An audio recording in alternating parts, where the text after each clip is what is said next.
Alright, so today I'm going to go over yeast infections in rats, and just a quick overview of what we're going to go through. We're going to go over my background and why I picked this topic, what a yeast infection is, causes of the yeast infection, symptoms, treatments, and long-term effects of them.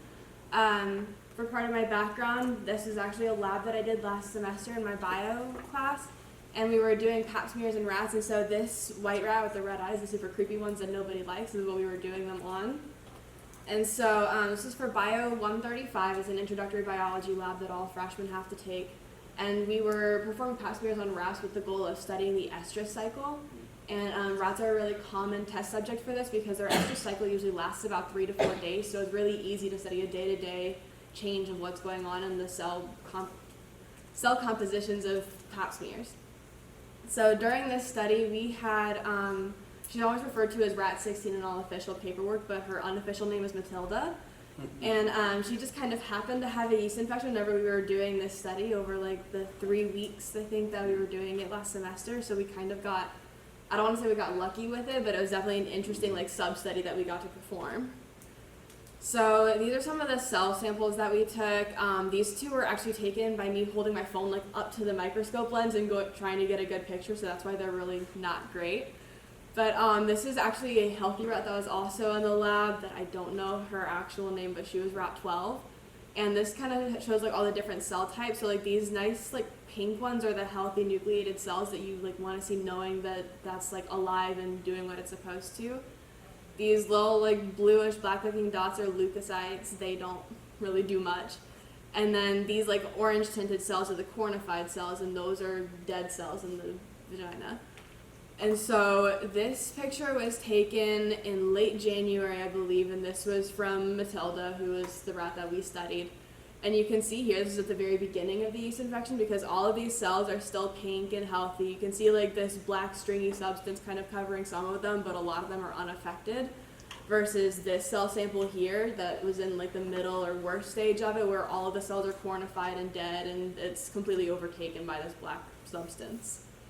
So this is actually the very first sample that my lab group took, and I was the first one to see it. So I was a little bit concerned by like what we were seeing because nobody really knew what it was. Even the TAs weren't sure what to do with it. We actually had to go a lot of back and forth between them and Dr. Pelias, who was the instructor of the lab, trying to figure out what it was until they finally said, okay, you guys didn't do anything wrong. This is just something with the actual rat, because we had several slides that we found that had this on it.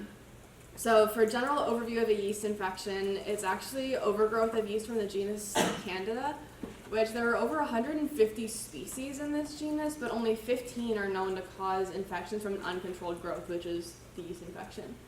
And a lot of these species actually live in the body, like on the skin or in other body parts, like regularly without causing any issues. It's only whenever these certain 15 have an overgrowth that it causes issues.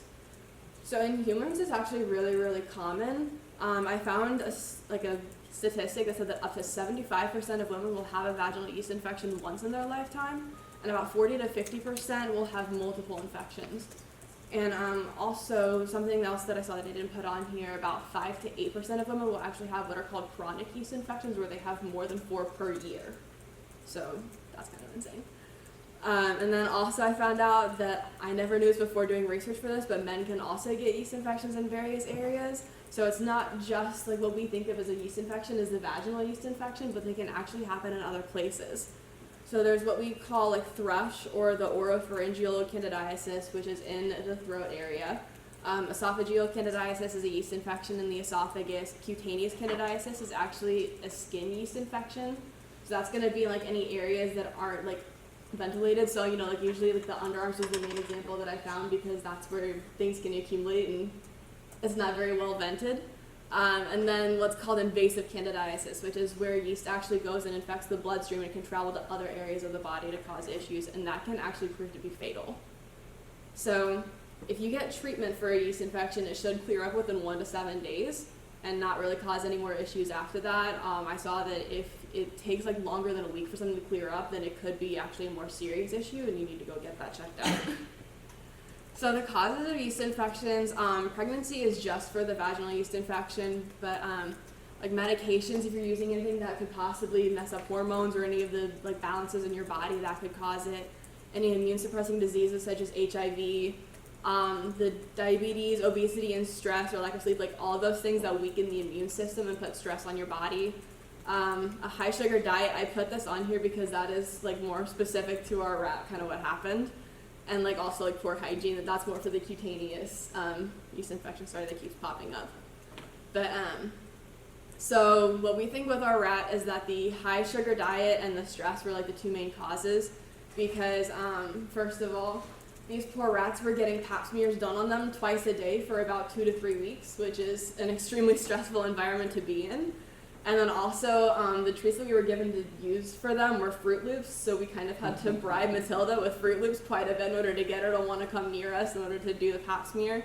And since we weren't the only lab group using her, she probably got quite a bit of those Fruit Loops, so that would have increased her sugar intake, and that's like a really good way to increase yeast concentrations because sugar is a good food source for them. So here's another picture of the type of rat we used. None of these are actually pictures of the rats from the lab because Purdue is very, very strict about their animal handling rules, so we couldn't take pictures of the rats in the lab. We couldn't really like do anything. We also had like zebrafish that we weren't allowed to take pictures of, so just like disclaimer, that's not Matilda. But some of the symptoms of the yeast infection are like inflammation or irritation or itching in the area. If it's a vaginal yeast infection, you could have discharge that could be painful or like just a weird consistency. Pain and soreness in the area, just basically a general discomfort. And if you're having any of these symptoms, then you should go to a doctor to get checked out, or if you're worried that your pet is having symptoms, then go to a veterinarian because they will diagnose it for sure. It's very common for people to misdiagnose yeast infections and try to treat them, and then it doesn't end up being it, and they can create even bigger issues. So for treatments, there are over-the-counter antifungal creams or ointments that are very commonly used. Like I said, get diagnosed by like a doctor or a veterinarian if you're going to be using one of those. You can also get prescribed antifungals, but it's not a good idea to go straight to the prescription antifungals because just like bacteria can become resistant to antibiotics, fungi can become resistant to antifungals. So I actually ended up going to a talk by a nurse who is who has a lot of experience in like these sorts of issues, and she said that something that she's come into contact with are resistant strains of like yeast infections where people have gone straight to like the more hardcore treatments, and then those stop working because the yeast develop a resistance to them. There are also some home remedies that I found, which if you wanted to go for one of these, you'd have to look into how to do it properly. You don't have any instructions there, yeah. Yeah, there were a lot of them, and a lot of them are very, very like different ways. Like Greek yogurt is considered a probiotic, so you have to like increase consumption of that for that to help. Boric acid, I think, is like a direct application. Essential oils are like the more scent, I guess. Probiotics, obvious, like that's more of an adjusted thing. Apple cider vinegar, like if you add it to a bath, it's supposed to help. I don't know, there's no data showing that these are actually effective, so do that at your own risk. Matilda didn't actually get any treatment because, like I said, there was a lot of back and forth on whether or not she actually had a yeast infection, so by the time we decided that that's most likely what it was, we didn't do anything because it was already like over. So it went on for about 2 weeks, which is concerning because it's only supposed to go for like a week if you get treatment, and then that's when you know it's a more serious issue, but she had it for 2 weeks. And afterwards, the extracellular continued to go like as it should have from the slides that we saw. If you're worried that your pet has a yeast infection, it's recommended that you go to a vet to get diagnosis because usually in animals, the yeast infection is not just a yeast infection, it's a secondary effect of some other major problem. So that's where if you go to the veterinarian, then they can diagnose that main problem and then take care of these infections as like the secondary thing, but get the main thing fixed first. So for long-term effects, these are usually just if it's left untreated. So if you get the treatment, there shouldn't be any long-term issues. I will not swear to that because I'm not qualified to do that. But Matilda, like I said, didn't really have any long-term effects that I know of, but we only worked with her for about a week after it had already passed, so I'm not sure. But like I showed you guys in the pictures earlier where like all of the cells were that orange color, you knew they were cornified, that was like the only main effect that we saw from her. But for people, you can have, like if you have a compromised immune system, there can be some systemic infections that infect the whole body from yeast infections.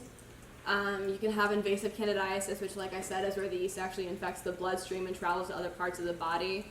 And this is extremely difficult to have happen just like on its own. Like the only things that I found were that is from like contaminated catheters or like other medical procedures that cause issues, or if it's yeast that's like already in the gut and has a more direct pathway into the bloodstream. So if you have like a cutaneous yeast infection, you're very unlikely to get invasive candidiasis, sorry, brain fart, just because it's not going to get into the bloodstream very easily. You can also have several different like infections or inflammations in different body parts, like the meningitis is inflammation of the brain tissues, esophagitis is in the esophagus, endophthalmitis, I think is how you say that, that's in the eyes, endocarditis is in the heart, and arthritis is in the joints. So that's whenever you have like yeast infections traveling to other parts of the bodies and causing inflammation. And then you can also have, I blocked it, but you can have infection of the bloodstream itself, which is called candidemia. And so that's something that I think it said 40% of the bloodstream infections that they see in hospitals are actually from yeast infections that cause that. And those are all my sources. Okay, let's give her a round of applause. Comments, questions? Yes. I know yeast infections in like dogs with floppy ears is very common for like in the ear. Yeah. So just kind of a comment of that's something common is yeast infections in the ears due to, I think it was pH imbalance seen in floppy eared dogs. That would make sense because like you could really aerate the ear that much if it was floppy, Yeah. so then that would like cause the imbalance of the environment there. So that makes sense. They're definitely prone, the floppy-eared dogs, because if it gets wet, no matter how. Like I had the two Newfies I had, always had ear infections because Bella would lick Onyx's ear and vice versa. We fought it and fought it. Any other comments? Because I've got a question. Okay, there you go. I was just going to add to the ear yeast infection. The environment's also dark and warm, so it's also a good Perfect environment to grow yeasts.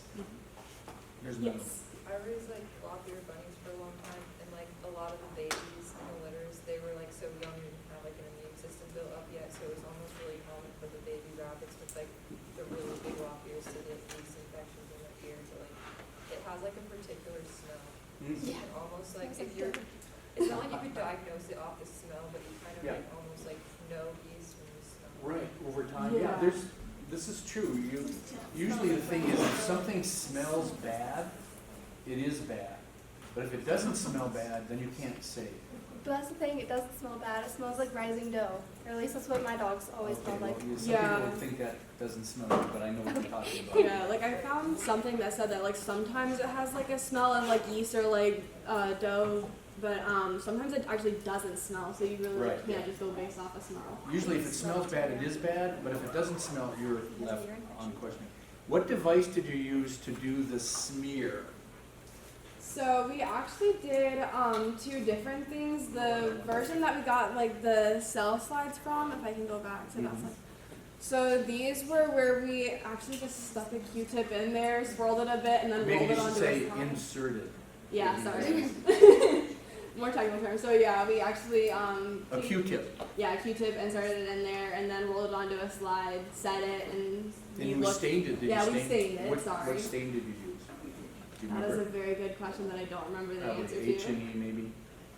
What else did you use? You said you We had. also did vaginal lavages where Okay. we took the pipettes and we inserted it in there, and you just sort of wash it out a couple of times, Right. like squeezing bubble and Now, pulling were it you back trying in. to compare the two techniques, or why? Yeah, I was trying to compare the two techniques and seeing which one was more effective. Which, So that was part of the experiment? yeah, which my lab group found that the Q-tip insertion worked better for collecting cell samples and being able to actually Mhm. see the results.